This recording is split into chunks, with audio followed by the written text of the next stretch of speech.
About the time that I was 13 years old, my parents gave me a guitar. And they gave me a guitar and they signed me up for guitar lessons. And I tried. And like a lot of people who are taking their first run at learning to play the guitar, I quit.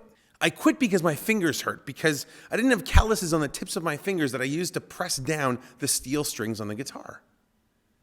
And to be honest, I shoved that guitar under my bed and I left it there for 2 years.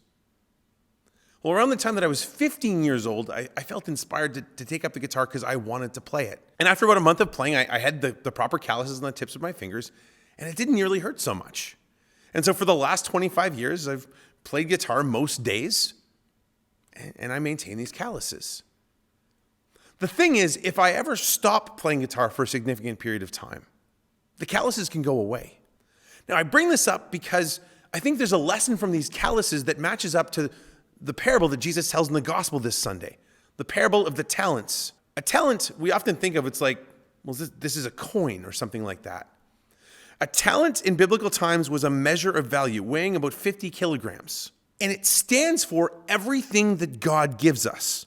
Our life, our breath, our being, our abilities, our skills. We're meant to use them. We're meant to use them to glorify God. And ultimately, what matters the most when you look at this particular story is that the first servant and the second servant, they took what had been entrusted to them and they allowed it to grow. They grew in charity. They put their gifts to use. And what the man who entrusted these things to his servants, what he finds so troublesome about the third servant is the fact that he had this gift and he hid it.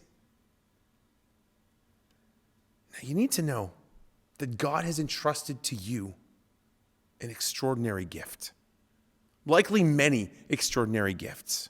And you have not only the opportunity, but the responsibility to find out how God is calling you to use whatever he's given you to give him glory. And unlike the calluses, which can be neglected and lost, to maintain and expand upon that gift.